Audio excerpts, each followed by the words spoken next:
Hey, it's Joe Piscopo. You're watching Comedy Matters TV.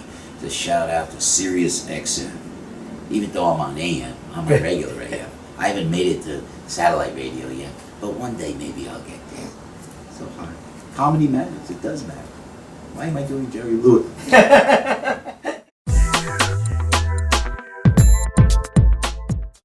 Hey, it's Jeffrey Gurian here for Comedy Matters TV and Sirius XM, backstage at Gotham Comedy Club with the one and only Joe Piscopo. How are you, Joe? Hi, Jeffrey. Good to see you, brother. Oh man, it's so good to see you. You're like too. a legend, brother. You're like a legend, man. This boy's been around. You've been around since day one. When they were telling jokes in caves, Yeah. that's why I was there. Moses was in the audience. You and me both, man. Yeah. No, it was the Belzer days, I guess. Yeah, exactly. The Yeah, Belzer years, right? Belzer years, yeah. Richard When Belzer. SNL first started, I was there, man, and said, well, I got my start from Alan Zweibel, writing comedy. On the show, like 76, 77. I was there. What years were you on the show? You know what? It was 80 to 85. But Alan's like, he's like the Shakespeare of all the writers, man. Due respect to all the great writers. Don Novello, great writer. Don Absolutely. Novello. Probably Guido Sarducci, we know him as. But Zweig, man. Zweig was, to this day, Incredible, such a right? powerful Incredible. guy. And he's done so much. He's really done so much. But I remember back in the day when we were at the Improv, I was at the Improvisation Comedy Club. And then we went to Catch a Rising Star. And that's where I know you used to hang there. Like Yes, Catch. of course. Yeah, I lived on the block. Yeah, and Bells was there. And then that's when Brenner was coming. Remember Brenner would come in? And Freddie Prinze. Freddie Prinze's father. Well, David Jonas was the one that gave me my start through Alan Zweibel, and he was handling Freddie Prinze. He's the one who got him Chico and the Man. Yeah, remember that, man? In those days, for sure. And but I got to tell you, and I have to tell our audience first, when you came out tonight, Joe hosted Access TV tonight, Gotham Comedy Live. When you walked out on stage, it was comparable. I thought we were at the World Cup. They gave you an ovation. No. The people went insane, and it lasted for a long time. People loved you, man, and you did great tonight. I just want to tell you. Oh, thanks, man. Yeah, you know what? I appreciate that so much. And then, but I go back to the club mentality. You know, I'm on stage, and you want to be nice, and you want to set the stage for the young comics coming up, because that's why you're there. You can't be selfish. I learned that at the improvisation all those years ago. As the master of ceremonies there. And then, what do? I go, there's a guy like from Germany. We hate you. And they think, oh, what am I doing? Why am I saying that to this man?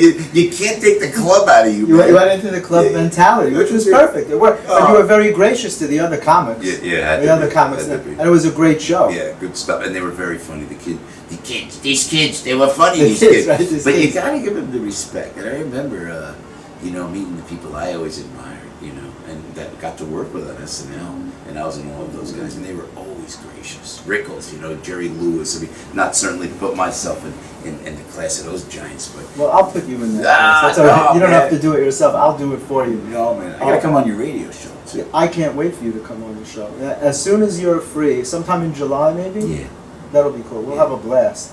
One of the stories that I love from your SNL days was... a beautiful woman like this all the time. Yeah, I try. Beautiful I camera try. person Isn't I've she ever great? seen. Isn't she I great? think every camera person should look like this. And you can a name, beautiful French name like that. Genevieve? You haven't changed. Perfect. 30 years you haven't changed. Say, right, isn't that something? And the age of the women stay the same. They stay the 30 same. years ago. Well, you relate to that. I know.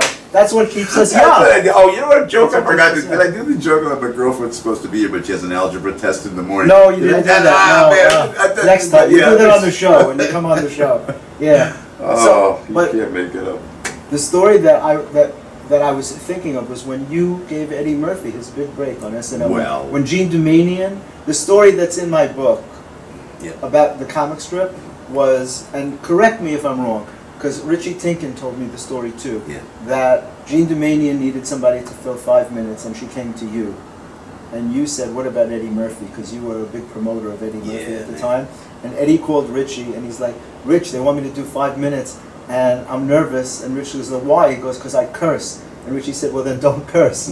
Right. And so, do you remember that story? Yeah, well, I remember, and Richie started comic strip, comedy clubs, and they bought Eddie, and I was just talking about this the other day. I was up 17th floor, and we were all, I think I was hired already, and then Richie Tinkin and Bob Wax, managers, brought up this kid, Eddie Murphy, and immediately, and once you meet Eddie Murphy, He's just an ingratiating human being, just a great guy, and nice and funny, but like off mic, off camera, funny. Yeah. And I said, Jesus, this kid's great. And we started riffing a little bit, and then we went from, then we read a prior Chevy Chase sketch, word association sketch. That was Eddie's audition. I did with him up on the 17th floor together. Wow. I did the You were in the sketch for his audition. Yeah, I was there, and then he did, and you know, but still, they just, it was interesting, Jeff. They didn't want to, they were afraid of him, I think, because he was so edgy. And I said, this is the next Pryor, man. And I said, this is the next Cosby. Look at this guy.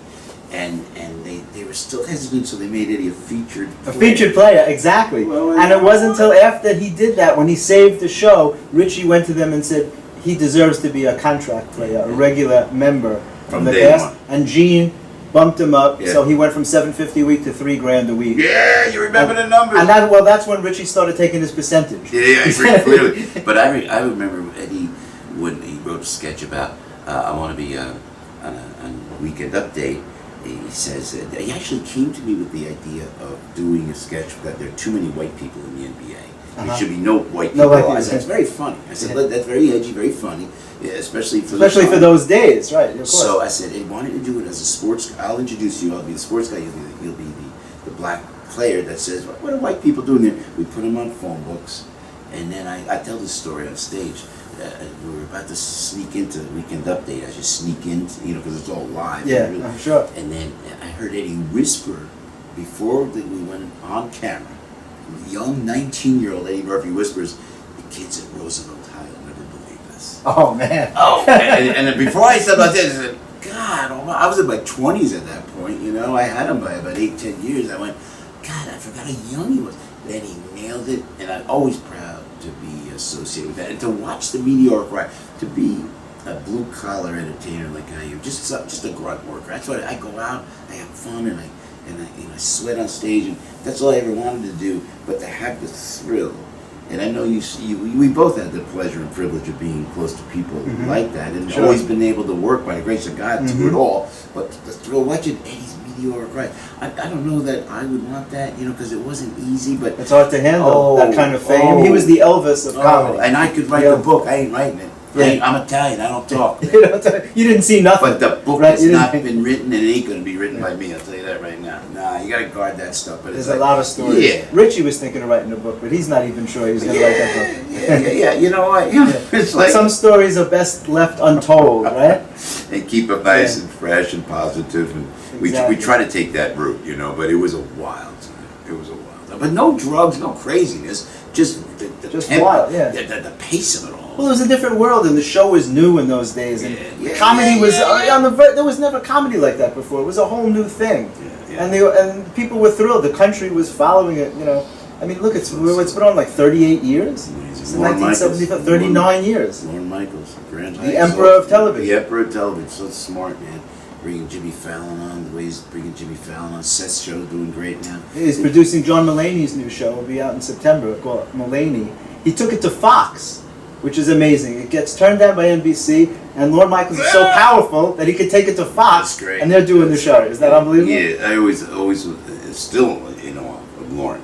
Like when I'm around them, I don't know, the whole first cast, when I'm around Billy Murray or Chevy Chase, or just around those guys. Danny Aykroyd, I can barely speak in front of Danny Aykroyd. Really? That's so interesting. Yeah, because Danny Aykroyd's the captain of the Starship SNL. Aykroyd, and everyone will acknowledge that. Danny he's such character as a human being.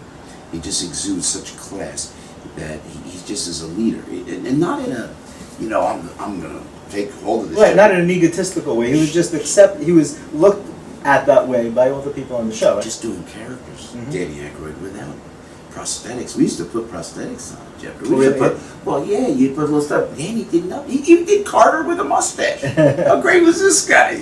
So. Phil Hartman was another one. Yeah, a dear friend of mine.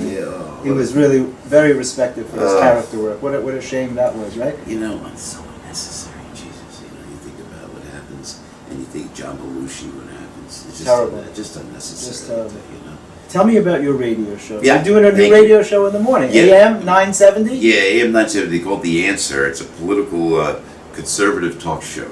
And I don't even know how I got there, but my friend Dr. Rock Positano, who's a buddy, took me over to Salem Communications. They needed a morning guy. I'm a radio geek. I just love it. Yeah, isn't it the best? Yeah, it's intimate. You're talking to people, right? And especially when you have something to say, you have a point of view. Yeah, you gotta have a point of view. It's a perfect medium. You know, your point is well taken. Benign is boring. You have to have a point of view, and you're gonna tick off some people. But you know, I lean right politically, but left, and socially I'm left. You know, so we got the show 6 to 9 every morning. But it's so funny. It's like now we did the show, we knocked it out. I wanted to spend more time here, just hanging. And what am I doing? I'm going back to my hotel room and I'm going to bed. You're going to bed because you got to get up early. I'm going to do the show. You know the feeling. You got to do the show. So I'm going to get a few hours sleep and roll over to the station. Well, I'm so glad that that you gave me the opportunity to speak to you. It's been great to see you, man. Yeah, you too, man. And I'm looking forward to having you on Sirius. You come on with us. We'd love to do it, man. God awesome. bless you. Thanks for your positive spirit always, Jeffrey. Thank you. Thank you and so the much. beautiful women that you've been around.